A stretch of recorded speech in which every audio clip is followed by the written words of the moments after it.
Hello, Mary C. Williams Red Hawks. This is Miss Britt here.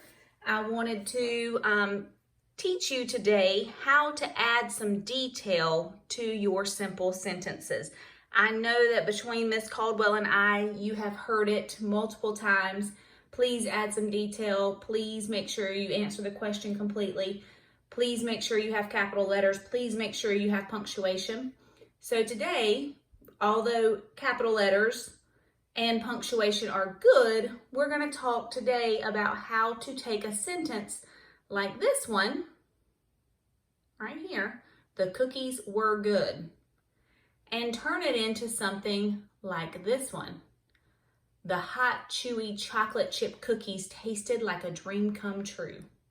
Now, I don't expect you to always use things like a dream come true, but what the point is to add some detail and some vivid words in here so that your reader can really see what you're saying very well.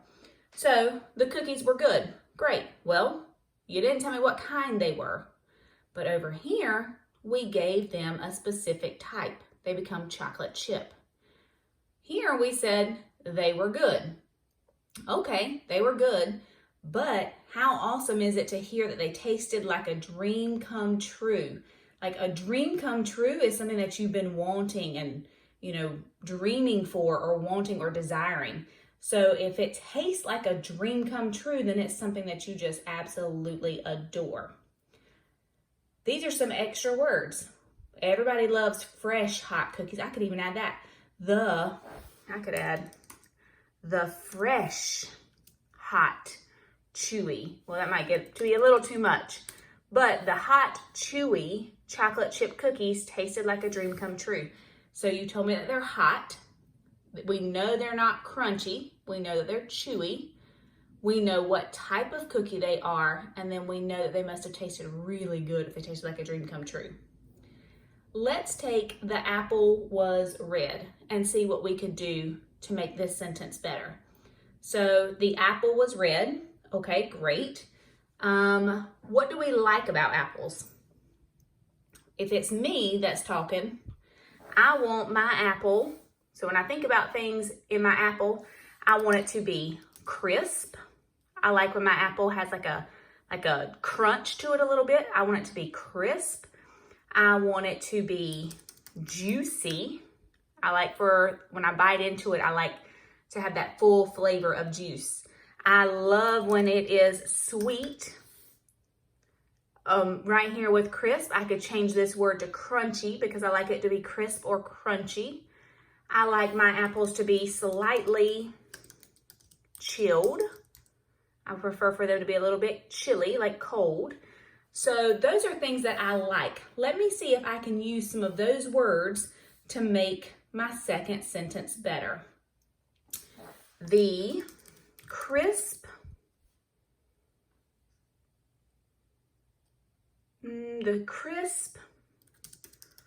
juicy apple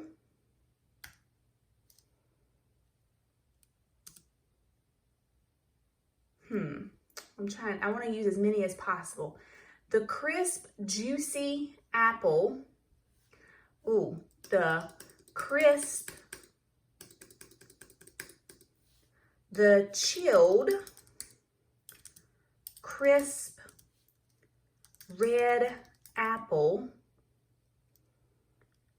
made a crunching sound when I bit into it. The chilled, crisp, red apple made a crunching sound when I bit into it, and juice ran down my chin. Now, let's see if I used all of the words. I used crisp, so I'm going to get rid of that. I don't have to use all of my words. This was just me doing that. I didn't use juicy, but I talked about how the juice ran down my chin. So if the juice runs down my chin, then it absolutely is juicy. Let's see, did I put sweet? The chilled, crisp,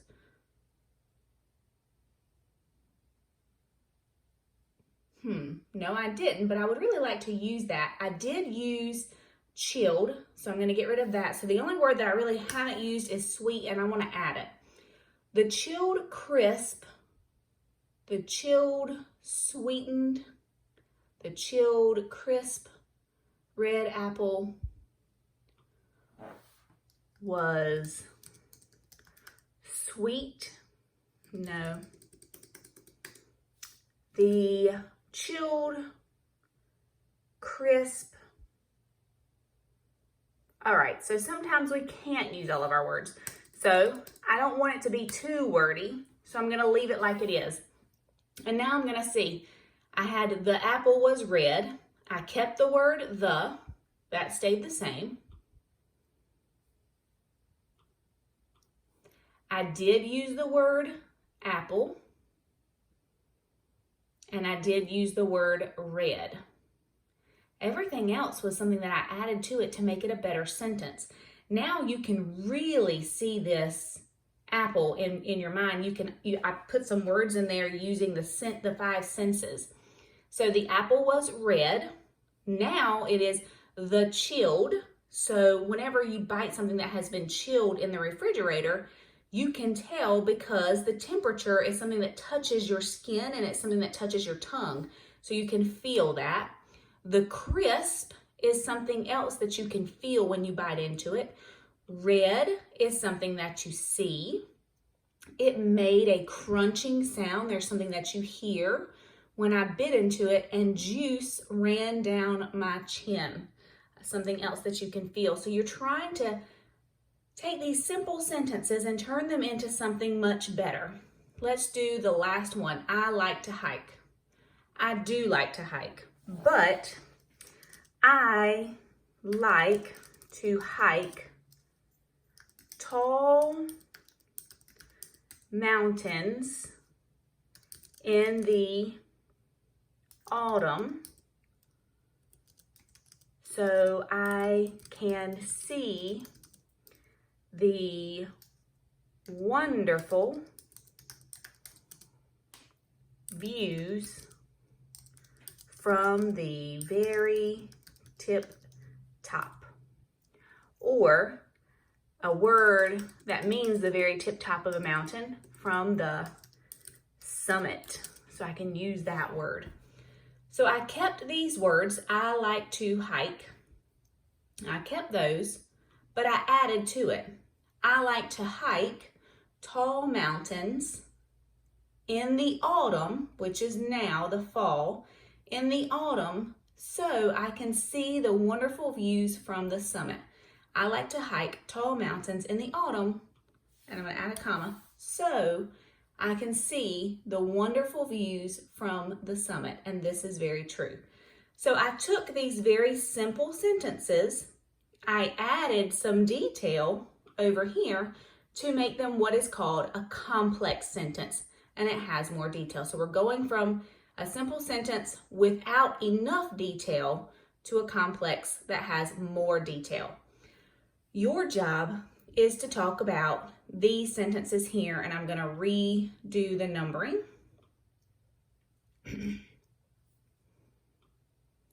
All right, so your job is to take this sentence, today it is chilly. You are going to take this sentence and give me more detail. You do not have to change the colors. Do not worry about that. If you want to, you can. If you want to put my words in black and then change your words to a different color, that's completely fine, but your color is blue. Remember, when you type, you are blue. All right, I like pizza. Give me some more details. What do you like about pizza? What type of pizza do you like? Same thing up here. Today is chilly. How does it feel? You know, what's your breath? You know, try to use some words that talk about things that you feel, or use other senses that you may have. And then the third one is your choice. You give me a simple sentence. So you type something here, a simple sentence, and then you give me a complex sentence over here. So you're going to give me the starter and you're going to give me the final. We will be looking for, your new sentence should include capital letters, punctuation marks, and they have to make clear sense. Please read over your work. All right, so that's your job. We will be checking and taking points off if you do not have capital letters and punctuation marks where they need to be, and then we are going to be reading it. If it does not make sense to us, you will lose a point. So 3 points, 3 points, 3 points, and then your choice over here is also 3 points. It has to have a capital letter, it has to have punctuation, and it's going to be short and sweet, but it still needs to make sense. All right, so that is your job for today. Something else I want to share with you is something that Miss Caldwell is going to do with you on Wednesday. This is for Wednesday. I'm giving you a preview because I want you to hear it twice. So on Wednesday, you are going to be looking back at an assignment we did last week. So last week, we did an assignment where I told you about my Peepaw Jr. and I shared my memory and some details. That's what I did. Well, this week, you are going to be picking one of your memories, because you picked 2. You are going to be picking one of those and you're going to be adding more details to it. Miss Caldwell will go into depth a little bit more. So, as writers, we always go back to our writing entries to try and make them better or to add more detail. We never say they are done. We never say this. We never say they're done because they're never really done. You can always add a little bit more to it. This week with Miss Caldwell, you will be going back to your assignment from last week on Monday, and this time you're going to be adding more detail. So here is my example.